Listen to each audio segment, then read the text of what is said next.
구원받은 사람에게 당신 구원받지 못했다고 얘기를 하면 들을 때는 좀 기분이 나쁘지요. 그런데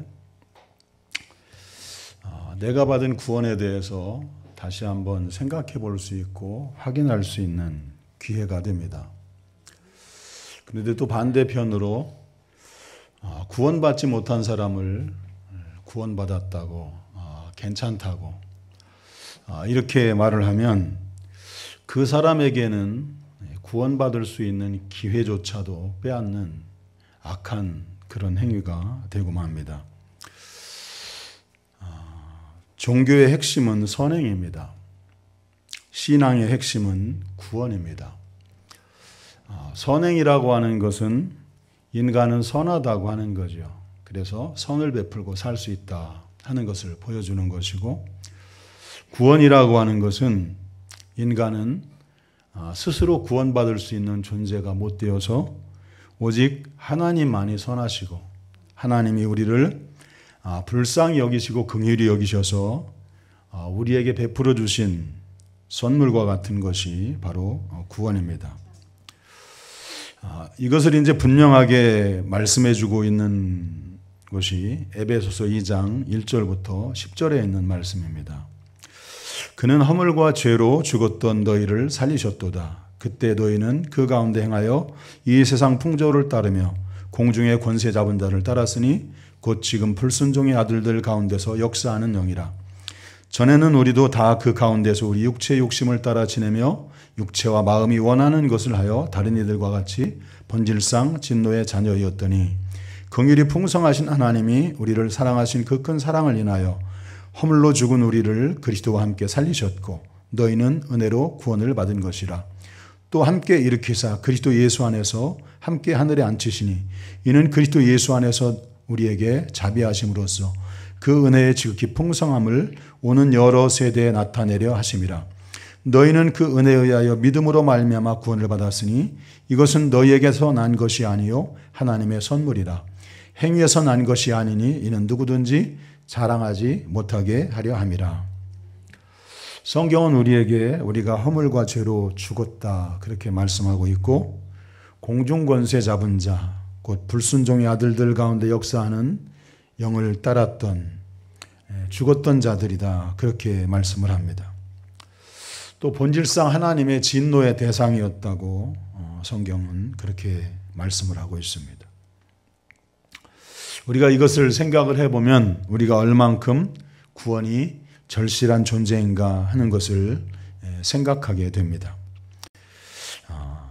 이처럼 우리에게 있어서 구원이 절실한 때에 예수님이 오셔서 구원을 선포하시고 구원의 길을 열어놓으셨습니다.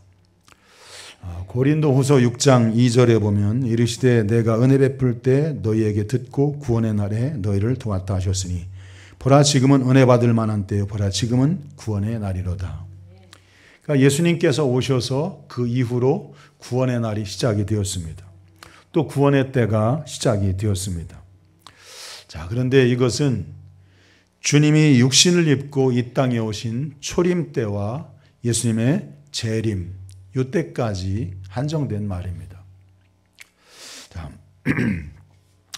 오늘 우리가 읽은 말씀 속에서 13절에 보면 너희는 가서 내가 긍휼을 원하고 제사를 원하지 아니하노라 하신 뜻이 무엇인지 배우라. 나는 의인을 부르러 온 것이 아니요 죄인을 부르러 왔노라. 그러니까 주님은 긍휼히 여기시는 마음으로 죄인을 불러서 구원하려고 왔다고 말씀하십니다.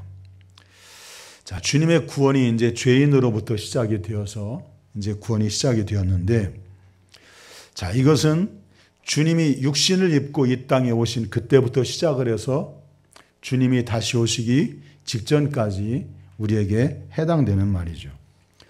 자, 주님이 오시는 때에는 그럼 어떤 사람이 구원받을까? 우리가 지금 주님 재림하시기 전에 살아가고 있다고 하는 것이 이게 얼마나 큰 축복인지 모릅니다. 왜냐하면 이 기간 안에는 죄인 구원이 가능하기 때문에 그렇습니다. 주님도 내가 의인을 부르러 온 것이 아니요 죄인을 불러 회개시키러 왔노라. 누가복음 5장 32절에 그렇게 말씀을 합니다. 진정한 구원은 의인이 아니라 죄인이 대상이라고 우리에게 말씀을 하고 있습니다. 자, 그렇다면 우리 가운데 스스로 의인이라고 생각하는 사람, 나는 의롭고 나는 선하게 살고 나는 착하게 산다 라고 생각하는 사람은 자기 스스로가 구원받아야 할 사람입니다. 자기 스스로 구원을 이뤄야 될 그런 사람이죠. 자, 우리는 주님의 그 십자가 앞에 서보면 우리가 얼만큼 죄인이고 주님이 왜 십자가에서 죽으셔야만 했는가 하는 것을 우리는 깨닫게 되고 알게 됩니다. 그래서 우리들에게 있어서 구원은 아주 절실히 필요하죠. 왜냐하면 우리 스스로는 구원받을 수 있는 그런 존재가 아니기 때문에 그렇습니다. 예수님께서 누가복음 5장 32절에 말씀하신 것처럼 죄인을 불러 회개시키러 왔다 그랬습니다. 자, 구원에 앞서서 먼저 회개가 있어야 된다는 거죠. 자, 이 회개라고 하는 것을 우리는 잘 알고 있습니다. 가던 길을 되돌아오는 겁니다. 누가복음 3장 8절부터 14절에 이 내용을 잘 설명을 해줍니다. 그러므로 회개에 합당한 열매를 맺고 속으로 아브라함이 우리 조상이라 말하지 말라. 내가 너희에게 이르노니 하나님이 능히 이 돌들로도 아브라함의 자손이 되게 하시리라. 이미 도끼가 나무 뿔에 놓였으니 좋은 열매 맺지 못하는 나무마다 찍혀 불에 던져지리라. 무리가 물어 이르되 그러면 우리가 무엇을 하여야 하리까? 대답하여 이르되 옷 2벌 있는 자는 옷 없는 자에게 나눠줄 것이요 먹을 것이 있는 자도 그렇게 할 것이니라 하고 세리들도 침례를 받고자 하여 와서 이르되 부가된 것 외에는 거두지 말라 하고 군인들도 물어 이르되 우리는 무엇을 하리까 하며 이르되 사람에게 강탈하지 말고 받는 급료를 족한 줄로 알라 하니라. 회개라고 하는 것은 그냥 하나님 잘못했습니다 하고 고백하는 것으로 그치는 것이 아니고 생활 속에서 삶으로 그 회개에 합당한 삶을 살아야 된다는 거죠. 그러니까 주님은 그 구원이라고 하는 것을 말씀하시기 전에 먼저 회개가 있어야 된다는 겁니다. 우리의 죄를 회개하고 돌이켜서 우리가 죄를 짓고 살았던 그 죄된 삶에서 돌아서야 그때서야 비로소 주님의 구원이 우리를 구원하실 수 있다는 것입니다. 요한복음 1장 12절에 보면 영접하는 자 곧 그 이름을 믿는 자들에게는 하나님의 자녀가 되는 권세를 주셨으니, 그러니까 예수님을 영접하는 것, 그것이 우리에게 주시는 구원이라고 말씀합니다. 자, 로마서 10장 13절부터 14절에 보면 누구든지 주의 이름을 부르는 자는 구원을 받으리라. 그런즉 그들이 믿지 아니하는 일을 어찌 부르리요? 듣지도 못한 일을 어찌 믿으리요? 전파하는 자가 없이 어찌 들으리요? 자, 주님의 이름을 부르는 자마다 구원을 받는다, 그렇게 말씀을 합니다. 그러니까 주님의 이름을 부르는 것이 뭐냐 이거죠. 그냥 이름만 부른다고 구원을 얻는 것이 아니라는 것입니다. 또 요한복음 5장 39절 40절에도 너희가 성경에서 영생을 얻는 줄 생각하고 성경을 연구하거니와 이 성경이 곧 내게 대하여 증언하는 것이니라. 그러나 너희가 영생을 얻기 위하여 내게 오기를 원하지 아니하는도다. 자, 로마서에서는 주님의 이름을 부르는 자는 구원을 받는다 말씀하셨고, 요한복음에는 내게 오는 자가 구원을 받는다 이렇게 말씀을 합니다. 우리가 지금 이 말씀하고 있는 것은 주님의 이름을 부른다고 하는 것, 또 주님께로 나온다고 하는 것, 그것은 우리로 하여금 나 자신이 내가 내 마음대로 내가 원하는 대로 살았던, 내가 주인 되어 살았던 그 삶에서 그 주인의 자리를 주님께 드리는 것을 말합니다. 누가복음 19장 9절에 보면 삭개오에 대해서 이렇게 말씀합니다. 예수께서 이르시되 오늘 구원이 이 집에 이르렀으니 이 사람도 아브라함의 자손이미로다. 자, 여러분, 예수님이 오셨을 그 당시에 유대인들은 자기들은 하나님이 택하신 하나님의 선민이라고 생각을 했어요. 아브라함의 후손이라고 생각을 했죠. 근데 예수님은 뭐라고 말씀하셨냐면 내가 아브라함의 자손이라고 생각하지 말라는 거예요. 하나님은 이 돌들로도 아브라함의 후손이 되게 할 거라는 거죠. 그러니까 너희가 말로만 내가 예수 믿는다, 나 교회 다닌다, 그렇게 얘기하지 말라는 거죠. 우리가 교회 다닌다고 하는 그 종교적인 행위가 우리를 구원시킬 수 없다는 겁니다. 교회를 다니는 것으로 우리가 구원받을 수 없다는 거지요. 달리 말하면 우리가 교회를 다닌다고 하는 것은, 예수를 믿는다고 하는 것은 주님이 나의 주인 된 삶을 사는 겁니다. 할렐루야. 자, 우리가 예수 믿기 전의 삶을 보면 내가 하고 싶은 대로 살았어요. 내가 원하는 대로 살았어요. 그런데 예수를 믿는다고 하는 것은 내 마음대로 내가 하고 싶은 대로 사는 것이 아니라 하나님의 말씀이 기준이 되는 삶을 살아가는 겁니다. 그래서 말씀이 육신이 되어 우리 가운데 오신 주님이 기준이 되는 거죠. 그래서 성경 말씀을 따라 살아가는 것, 그것이 바로 우리가 주님의 이름을 부르는 것이고 우리가 주님께로 나가는 것이라고 성경은 그렇게 말씀하고 있습니다.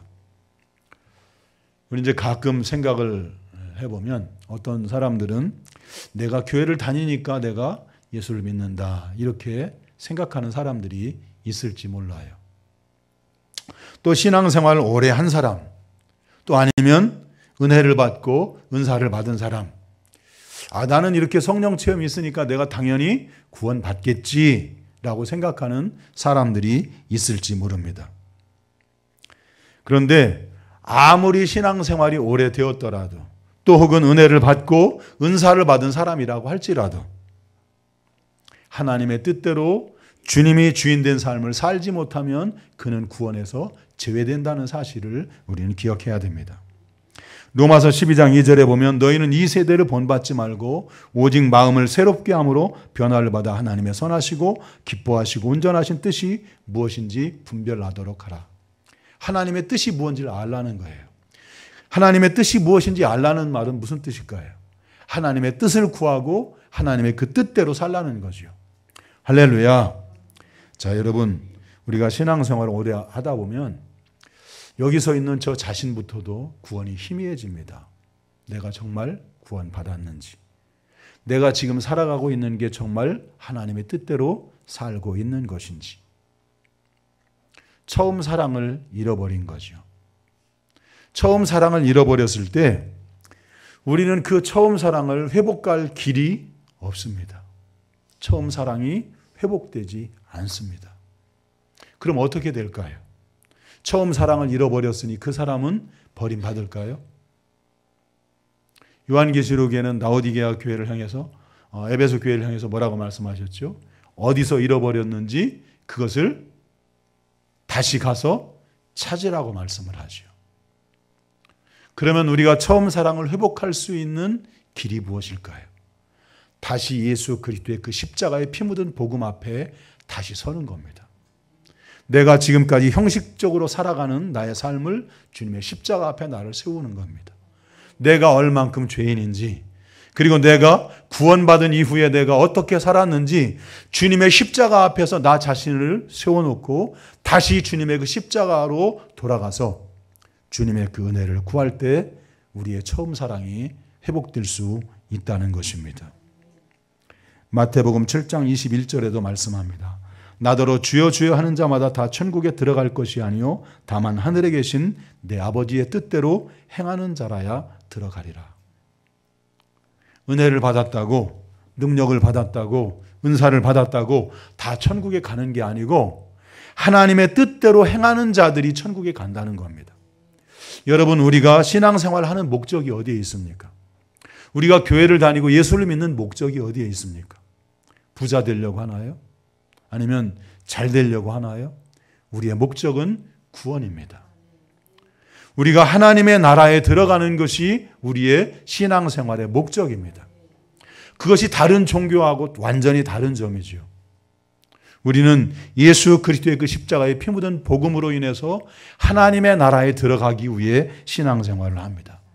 그렇다면 저와 여러분이 오랜 세월 동안 신앙생활을 하고 천국에 들어갈 수 없다면 그보다 더 억울하고 그보다 더 어리석은 일이 어디 있겠습니까?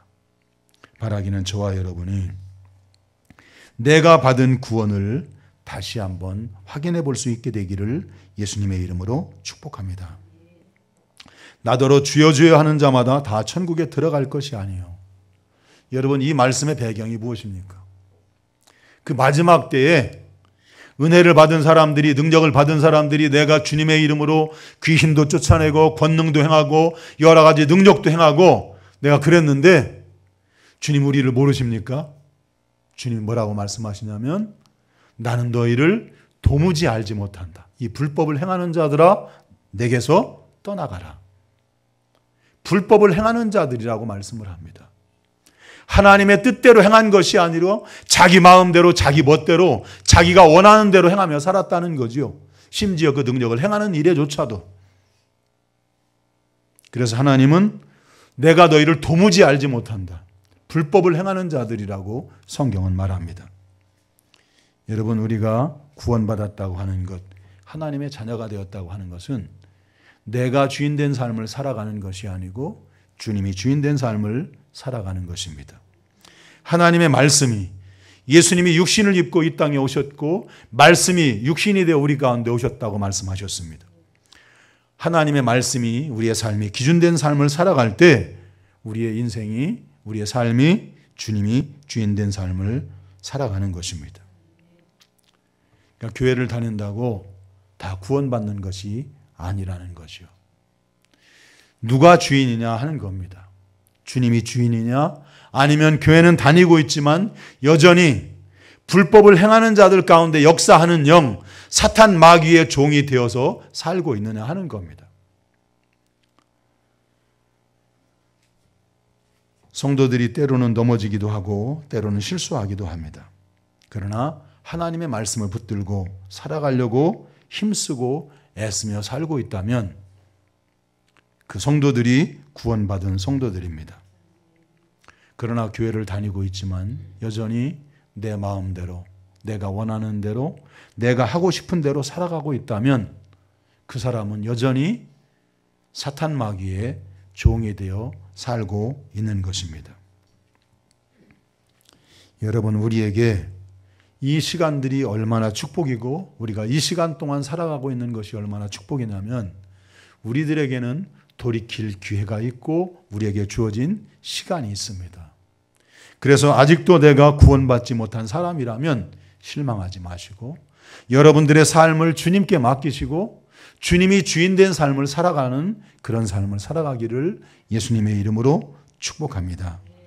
혹은 여전히 내가 주인으로 살고 있는 그런 성도들이 있다면 주님이 주인 되도록 여러분의 자리를 주님께 내어드려서 주님의 말씀대로 살아가는 그런 성도들이 되어서 주님이 이 땅에 오시는 날 모두가 다 혼인잔치에 참여할 수 있게 되기를 예수님의 이름으로 축복합니다.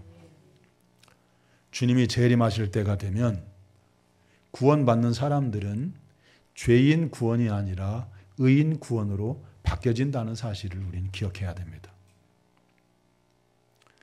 그러니까 구원받는 사람은 죄인이 아니라 의인이 구원을 받습니다. 환난을 통과한 사람, 그 환난에서 자기 믿음을 입증한 사람, 그래서 자기 경건과 자기 의로움으로 자기의 믿음을 입증한 사람들만이 구원받는다는 사실입니다. 여러분, 그렇다면 우리가 지금 이 시대를 살고 있다고 하는 것은 우리에게 정말 축복이 아닐 수 없습니다. 지금은 실수하고 넘어지고 때로는 죄를 지을 수도 있지만 우리가 돌이켜서 회개하고 그리고 주님이 주인된 삶을 살아가는 그 기회를 우리들에게 주어졌기에 우리가 지금 살고 있는 이 시간은 은혜의 시간이고 구원의 시간입니다. 주님이 재림이 아주 임박한 그때는 환난의 때일 것입니다. 그러면 그 환난의 때에 내가 믿음이 있다고 하는 것을 입증해야 됩니다. 내가 경건한 삶을 살아가고 있다는 것을 입증해야만 구원받을 수 있습니다. 바라기는 저와 여러분이 우리들에게 주어진 이 시간 동안 내가 받은 구원을 확인할 수 있게 되기를 예수님의 이름으로 축복합니다. 요한계시록 21장 27절에 보면 무엇이든지 속된 것이나 가증한 일 또는 거짓말하는 자는 결코 그리로 들어가지 못하되 오직 어린 양의 생명책에 기록된 자들만 들어가리라. 솔직히 우리가 거짓말 한번 안 해본 사람이 있습니까? 다 한두 번씩은 다 거짓말도 해봤지요. 근데 성경은 거짓말하는 자들, 속된 것이나 가증한 일들 결코 하나님 나라에 못 들어간다고 말씀을 합니다. 오직 생명책에 기록된 사람들만이 구원받을 수 있다고 말씀을 합니다. 자, 이 마지막 때에는 이 세상엔 심판이 이루어집니다. 자, 그런데 믿는 자들에게는 하나님께서 세 가지를 통해서 믿는 자들을 분별하십니다. 첫 번째는 알곡인가 쭉정이인가 하는 것입니다. 마태복음 3장 12절에 보면 손에 키를 들고 자기의 타작마당을 정하게 하사 알곡은 모아 곡간에 들이고 쭉정이는 꺼지지 않는 불에 태우시리라. 마지막 날에는 우리가 쭉정이인지 알곡인지 하나님이 다 분별하셔서 알곡은 모아서 곡간에 들이고 알곡은 모아서 천국에 하나님이 들이시고 쭉정이는 꺼지지 않는 불에 태우실 거라는 거죠. 여러분, 쭉정이도 알곡과 똑같은 모양을 하고 있습니다. 무슨 말인지 이해가 되시죠? 네. 알곡하고 똑같은 모양을 갖고 있어요. 그런데 그 안에 알맹이가 없으면 지옥불에 던져진다는 겁니다. 성도들의 변화입니다. 또 두 번째는 좋은 고기인지 나쁜 물고기인지 그것을 분별한다고 말씀을 합니다. 마태복음 13장 47절부터 50절에 보면 천국은 마치 바다에 치고 각종 물고기를 모은 그물과 같으니 그물에 가득함에 물가로 끌어내고 앉아서 좋은 것은 그릇에 담고 못된 것은 내버리느니라. 세상 끝에도 이러하리라. 천사들이 와서 의인 중에서 악인을 갈라내어 풀무불에 던져 넣으리니 거기서 울며 이를 갈리라. 그러니까 마지막 날에 천사들이 그 모든 성도들 속에서 의인과 악인을 갈라내신대요. 그래서 악인은 지옥불에 던져 넣어서 거기서 울며 이를 갈게 될 거라고 말씀을 합니다. 예수를 믿고 의롭게 변화되지 못하는 사람, 예수를 믿고 경건한 삶으로 변화되지 못하는 사람들은 지옥불에 던져질 거라고 그렇게 말씀을 해요. 세 번째는 양이냐 염소냐 분별할 것이라고 말씀을 해요. 마태복음 25장 31절부터 46절에 보면 인자가 자기 영광으로 모든 천사와 함께 올 때 자기 영광의 보좌에 앉으리니 모든 민족을 그 앞에 모으고 각각 구분하기를 목자가 양과 염소를 구분하는 것 같이 하여 양은 그 오른편에 염소는 왼편에 두리라. 그때 임금이 그 오른편에 있는 자들에게 이르시되 내 아버지께 복을 받은 자들이여 나와 창세로부터 너희를 위하여 예비된 나라를 상속받으라. 41절에 또 왼편에 있는 자들에게 이르시되 저주를 받은 자들아 나를 떠나 마귀와 그 사자들을 위하여 예비된 영원한 불에 들어가라.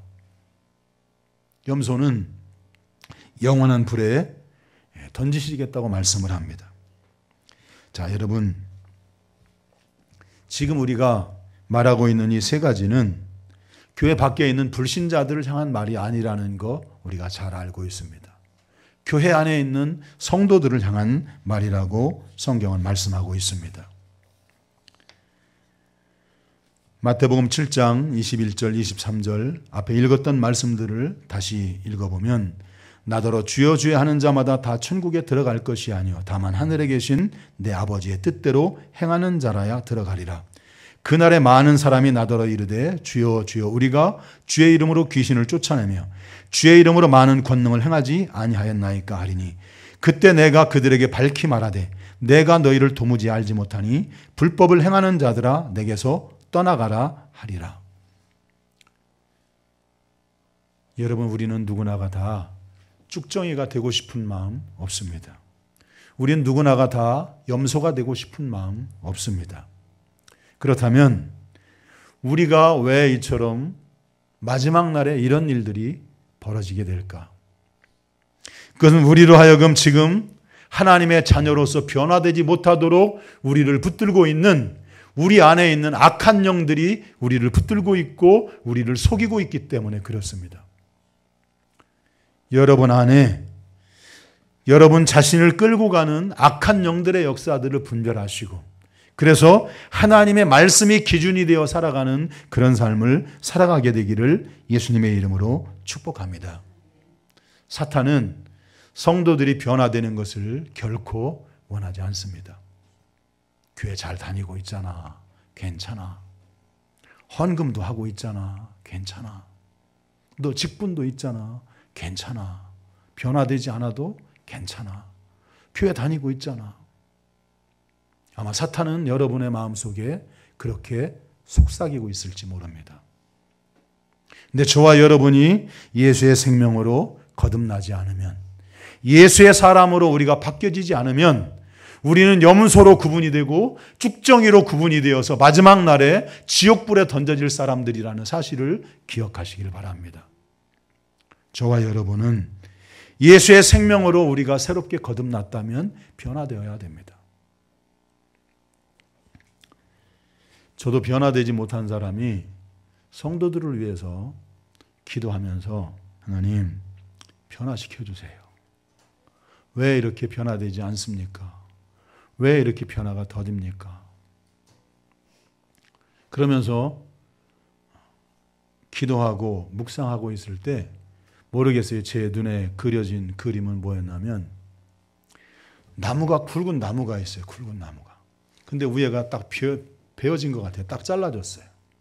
그런데 거기에 그냥 그냥 그 잎사귀만 조금 무성해요. 잎사귀만 조금 무성해요. 그럼 뭘 의미할까요? 신앙생활은 오래 해가지고 나무 줄기는 커. 그런데 이 나무 가지가 막 쭉쭉 뻗어나가서 그 나무의 크기에 맞게 그 나무 줄기들이 뻗어나가고 거기에 그 나무 잎들이 무성하고 거기에 열매들이 있어야 되는데 그건 온데간데 없이 뚝 잘라져 버리고 그냥 거기에 그냥 조그만 그냥 이파리만 몇 개 있어.